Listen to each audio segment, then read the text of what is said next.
Sir मुझे ये जानना है कि सर क्या हम लोग को लाइफ में नहीं करना चाहिए जिससे हम लोग को डाउनफॉल हो सकता है? क्या नहीं ऐसा क्या है जो नहीं करना चाहिए? तो कितने चाहते हैं ये हो आज के सेशन का टॉपिक इंटरेस्टिंग है, बिकॉज आज से पहले मैंने ऐसा कभी कुछ सोचा भी नहीं है, ना ऐसा कभी कोई टॉपिक किया है कि ऐसा क्या है जो हमें लाइफ में नहीं करना चाहिए। चाहे आप मेल हो, चाहे फीमेल हो, चाहे जॉब करते हो, चाहे बिजनेस करते हो, चाहे स्टूडेंट हो, कोई भी हो, लाइफ में किसी भी स्टेज पर हो, ऐसा क्या है जो हमें नहीं करना चाहिए?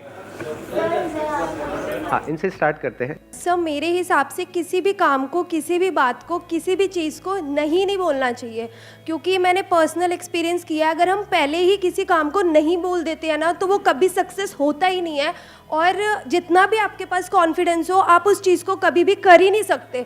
तो पहले नहीं बोलना नहीं सीखना चाहिए मेरे हिसाब से। Based upon our past experience हमारे माइंड में कुछ बैठ जाता है जिसको हम बहुत स्ट्रांगली पकड़ लेते हैं और अभी से पकड़ना शुरू कर देते हैं, इसी एज से।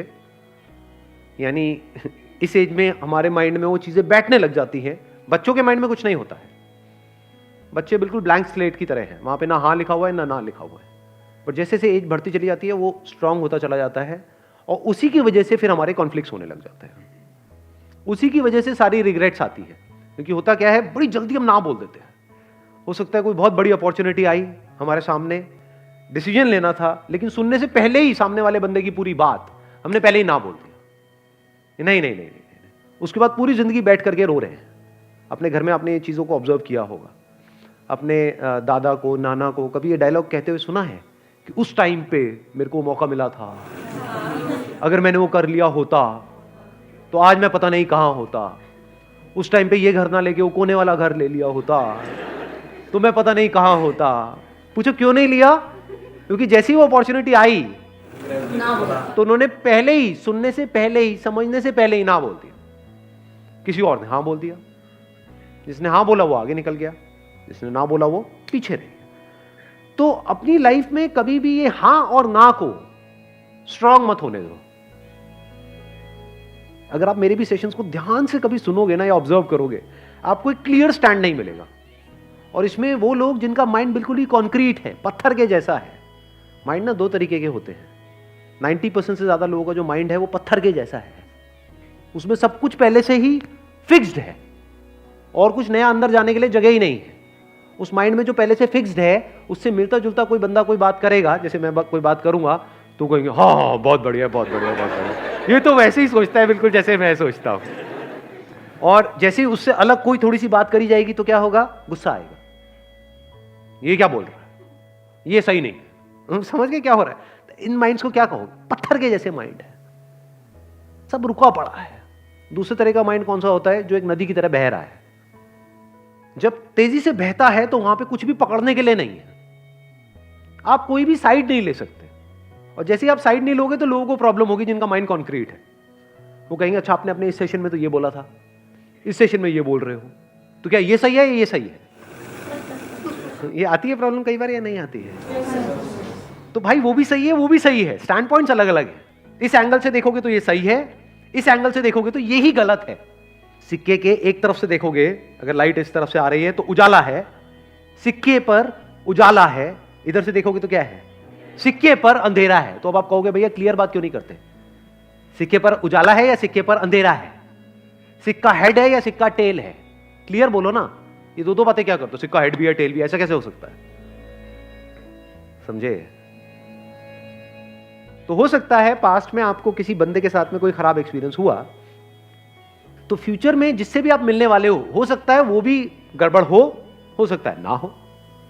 Let me find out. तो फिर क्या होगा? जैसे आप बोलते हो लेट मी फाइंड आउट, आप धीरे धीरे आगे बढ़ने लग जाते हो। आप एकदम से ना बोलते हो, ना जल्दीबाजी में हां बोलते हो, और ये बड़ी कमाल की स्टेट होती है। Let me explore, let me find out. अब आपके अंदर पेशेंस आ गया है।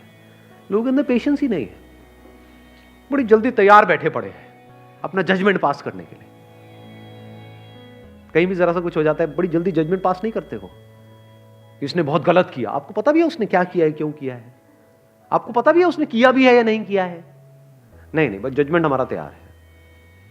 ऐसे ही जैसे हम दुनिया को जज कर रहे होते हैं, ऐसे ही अपने घर में और लोगों को जज कर रहे होते हैं, ऐसे ही खुद को जज कर रहे होते हैं। करते हैं नहीं करते? तो यस और नो क्या है? जजमेंट है। तो जजमेंट को जल्दी पास मत करो, आराम से करो, और इतना भी आराम से मत करो जैसे इंडिया में कोर्ट में होता है कि 20 साल लग रहे हैं एक जजमेंट को पास करने में। 20 साल नहीं लगने चाहिए, ना 20 सेकंड लगने चाहिए, बीच का टाइम कहीं पे ठीक है, थोड़ा सा 2-4 दिन, 5 दिन, 20 दिन। बहुत बड़ा डिसीजन है तो 2 महीने।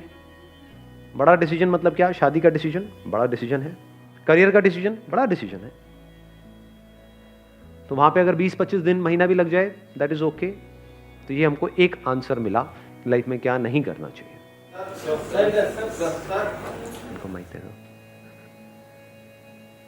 एक्चुअली सर मेरे को लगता है कि हमें हमारे ऊपर पर्सनली सेल्फ डाउट नहीं होना चाहिए कोई भी काम करने से पहले। अगर हमने अपने आप पे डाउट करना शुरू कर दिया, फिर हम कुछ भी करेंगे, लाइक अगर मैं यहाँ स्टैंड करूँगी फिर मेरे को लगेगा मैं खड़ी हो रही, मैं कहीं गिर तो नहीं जाऊँगी। सो मुझे लग रहा है कि वो डाउट नहीं करना चाहिए अपने आप पे। हमें अपने ऊपर डाउट होने लग जाता है कि मैं ये कर भी पाऊंगा या नहीं कर पाऊंगा। तो अब ये बड़ा अच्छा पॉइंट है, ये ख़त्म कैसे हो? ये जो सेल्फ डाउट है ये एक बहुत बड़ी प्रॉब्लम है, क्योंकि अगर आपको अपने ऊपर ज़रूरत से ज़्यादा डाउट होने लग जाए, मैं इसको बोल सकता हूँ excess of everything is bad. Doubt हमारे माइंड में इस तरीके से आ रहा है कि मैं ये काम करूँ या ना करूँ, ठीक है, होना चाहिए। मैं इस बंदे पे ट्रस्ट करूँ या ना करूँ, होना चाहिए। कोई बंदा आकर के बोल रहा है कि हाँ मेरे को पैसा दे दे, 1 साल में तेरा डबल करवा दूंगा, तो वहाँ पे डाउट होना चाहिए कि ये बंदा फ्रॉड है। तो अब अगर ये सेल्फ डाउट आपको हेल्प कर रहा है तब तो बहुत बढ़िया है। अगर इस सेल्फ डाउट की वजह से आप अटक गए हो लाइफ में, ये सेल्फ डाउट इतना ज्यादा बढ़ गया है कि आपने अपने हथियार ही डाल दिए हैं, कि आप कह रहे हो कि नहीं अब तो कुछ हो ही नहीं सकता, मैं तो कुछ कर ही नहीं सकती, मैं तो कुछ कर ही नहीं सकता, मेरे तो कुछ बस का ही नहीं। हाँ वो सब कुछ कर सकता है, वो अलग मिट्टी का बना हुआ है, मैं नहीं कर सकता। ये आने लग जाता है, नहीं आता है। इससे कैसे बचे? अंदर तक आपको ये पता होना चाहिए, अंदर तक, कि आप में, मुझ में, किसी में भी कोई फर्क नहीं है। Brain is brain, body is body, brain is not your brain और माई ब्रेन। इस सच को देख पा रहे हो? सिर्फ ब्रेन में जो इंफॉर्मेशन पड़ी है वो अलग अलग है, बट जो ब्रेन है, जिस तरह से ब्रेन काम कर रही है, दैट इज सेम। उसमें इंफॉर्मेशन अलग अलग है। तो हार्डवेयर इज सेम, आंखें सेम है, शेप अलग अलग हो सकती है, बट जिस तरह से वो काम कर रही है, जैसे 2 कैमरास हैं अलग अलग कंपनीज के, तो बाहर से दिखने में अलग अलग हो सकते हैं, ब्रांड अलग अलग हो सकता है, पर जिस तरह से वो काम कर रहा है वो सेम है। जिस तरह से लाइट पड़ती है, मिरर पे जाती है, ये होता है, रिफ्लेक्ट करता है, फिर वो इमेज को कैप्चर करता है, वो सेम है, वो अलग अलग नहीं है। ऐसे ही जब इस सच को आप देख लेते हो, यू, मी और anybody, we as in humans, we are all same. Your brain is not similar to Einstein's brain, it is same. तो एक एनर्जी आती है अंदर से। अब अपने आप को अंडर एस्टिमेट करते हो ना ओवर एस्टिमेट करते हो, क्योंकि ओवर एस्टिमेट भी जो खच्चर करते हैं उनके भी माइंड में ये बैठा होता है कि मेरी ब्रेन तो पता नहीं क्या है, आई एम तो जीनियस। वो भी खच्चर है, जीनियस खच्चर है वो। हाँ। और एक है जो बेवकूफ खच्चर है, वो क्या कह रहा है कि नहीं नहीं मेरी ब्रेन में ही कुछ कमी है, नहीं मेरे में कुछ कमी है। मेरे में मतलब क्या? अलग तरह की इंफॉर्मेशन अंदर डाल दो, वो अलग तरह से काम करने लग जाएगी ब्रेन। सिंपल है। जैसे कभी ऐसा हो जाता है कि जब लाइफ में मूड बहुत खराब होता है, यानी एक तरह के थॉट्स अंदर चल रहे हैं, एक तरह की इंफॉर्मेशन अंदर प्ले होती चली जा रही है ब्रेन पे, एकदम से आपने मेरा कोई सेशन देखा या कोई बुक पढ़ी या किसी और का कोई सेशन देखा, एकदम से सब कुछ बदल गया। तो क्या बदला है वहां पर? क्या ब्रेन बदल गई है? हार्डवेयर बदला है, सॉफ्टवेयर ही तो बदला है, इंफॉर्मेशन ही तो बदली है। पहले अपने अंदर ही अंदर कुछ और बोल रहे थे, अब कुछ और बोल रहे हो। आया समझ में? नहीं आया कुछ? अब कहां पे है सेल्फ डाउट बताओ? अब यहां पे ना तो इंफीरियरिटी कॉम्प्लेक्स है हमारे अंदर, ना सुपीरियरिटी कॉम्प्लेक्स है, कुछ भी नहीं है। ये मतलब मेरी ब्रेन और आइंस्टाइन की ब्रेन सेम है, आपकी ब्रेन और किसी की भी, any person you name it, जो भी पास्ट में हुआ या अभी है या होने वाला है, सेम है, कोई फर्क नहीं है। इसको सिर्फ ढंग से यूज करना है, समझदारी से यूज करना है, बस, और कुछ नहीं है। इनको देना माइक जरा। हाँ ये पीछे। मैं बस ये कहना चाहता हूँ कि हमें अपनी जड़ों को नहीं भूलना चाहिए, अपने पेरेंट्स, उनके एक्सपीरियंसेस। बहुत अच्छा पॉइंट इन्होंने बोला है कि हमको अपनी जड़ों को कभी नहीं भूलना चाहिए। देखो एक पेड़ है, किस बेस पे डिसाइड होता है कि वो पेड़ कितना बड़ा हो सकता है? उसकी जड़ें कितनी अंदर तक है। तो अगर हमको ऊपर बढ़ना है, ऊपर मतलब आप कह सकते हो बाहर इस दुनिया में अगर बढ़ना है, तो अंदर जड़ें उतनी ही स्ट्रांग होनी चाहिए। अगर अपनी रूट्स को हमने छोड़ दिया और ऊपर बढ़ने की कोशिश कर रहे हैं तो गिर जाएंगे। थोड़ा सा आंधी तूफान आएगा, दिखेंगे भी नहीं कहां गए। तो हमें क्या नहीं करना चाहिए, कभी भी अपने माँ बाप की डिसरिस्पेक्ट नहीं करनी चाहिए किसी भी हालत में। अपने माँ बाप के बारे में कुछ बुरा सोचना तक नहीं चाहिए, करना तो बहुत दूर की बात है। और कुछ लोग थोड़ा बहुत पैसों के चक्कर में पता नहीं क्या क्या कर रहे हैं। किसके साथ? अपने माँ बाप के साथ। कौन है माँ बाप? आपकी जड़ें हैं। और सोचो, आपको एक मजेदार बात बता देता हूं कि जो बंदा, अगर आपको पहचानना हो ना कि वो बंदा कैसा है, कि उस बंदे के साथ उस पर भरोसा करना चाहिए नहीं करना चाहिए, तो उस बंदे को ये देखो कि वो अपने माँ बाप के साथ कैसे बिहेव करता है। उसने अपने माँ बाप के साथ क्या किया।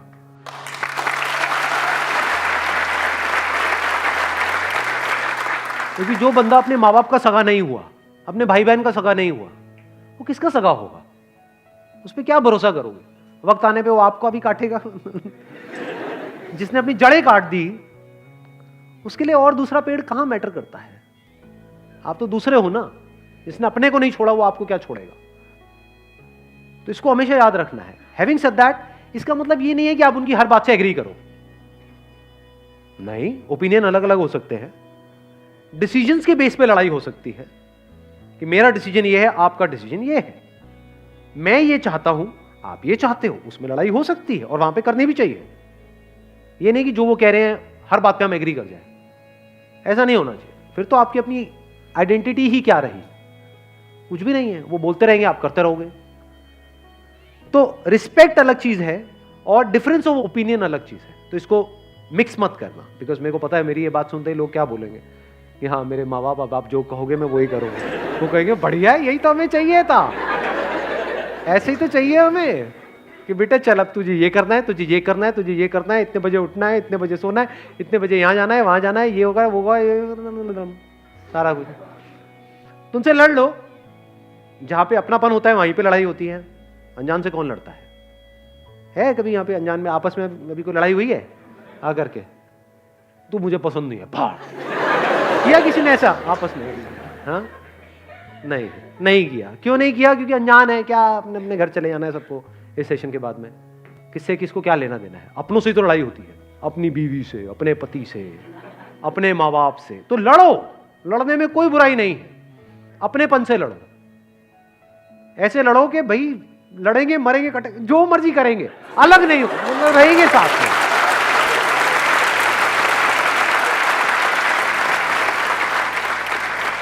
इसको इस तरह से भी कह सकते हो, आपस में लड़ेंगे, बाहर का कोई आएगा तो फिर हम एक हो जाएंगे, फिर नहीं छोड़ेंगे। या एक्चुअल में अगर कोई मुश्किल आएगी तो हम सब एक है।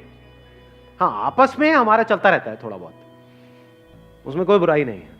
तो जड़ों को याद रखने का मतलब, जड़ों को ना भूलने का मतलब कि कुछ ऐसे लोग हैं आपकी लाइफ में जो आपको अंदर तक पता है कि ये मेरे अपने हैं। कैसे पता है? क्योंकि जब आपकी लाइफ का सबसे खराब टाइम चल रहा था तब भी वो आपके साथ थे, वो आपके अपने हैं, फॉर श्योर आपके अपने हैं। जब खराब टाइम में नहीं छोड़ा तो अच्छे टाइम में क्या छोड़ेंगे? और कुछ ऐसे लोग होते हैं, थोड़ा सा आपका टाइम अच्छा होता है, पीछे पीछे घूमने लग जाते हैं, आपके लारे लपे करेंगे, आपकी तारीफें करेंगे, आपको बोलेंगे कि हाँ तू तो मेरा भाई है, हम तो ये हैं, हम तो वो हैं। जैसे ही आपका टाइम थोड़ा सा खराब होगा आपको छोड़ देंगे, आपकी तरफ देखेंगे भी नहीं, आपसे बात तक नहीं करेंगे, एकदम पीठ कर देंगे आपकी तरफ। तो आप पहचान सकते हो ऐसे लोगों को। कुछ ऐसे लोग थे आपकी लाइफ में जब आप कुछ भी नहीं थे, या ये कह लो खराब टाइम चल रहा था, तब भी वो आपके साथ में थे। तो ये आपके अपने हैं। दुनिया इधर की उधर हो जाए, इनको नहीं छोड़ना है। चाहे घर अलग अलग हो जाए, देखना, इसको भी ध्यान से समझ लेना। इसका मतलब ये नहीं है कि हाँ एक ही घर में रहेंगे जी, अब तो सास बहू आपस में एक दूसरे का गला काट रही है लेकिन रहेंगे हम एक साथ ही, ये नहीं कह रहा हूं मैं। चाहे घर अलग अलग हो जाए, यानी फ्लोर अलग अलग हो जाए, अपार्टमेंट अलग अलग हो जाए, आप यहां रहते हो वो वहां रहते हैं, या दूर भी रहते हैं, आप दिल्ली में रहते हो वो बॉम्बे में रहते हैं, दैट्स ओके। लेकिन दिल से हम एक है जी, मरते दम तक हम अलग नहीं हो सकते। That must be very clear. जिसके माइंड में ये क्लियर है उसकी जड़ें पक्की है। Wish you all the very best. Thank you so much for coming.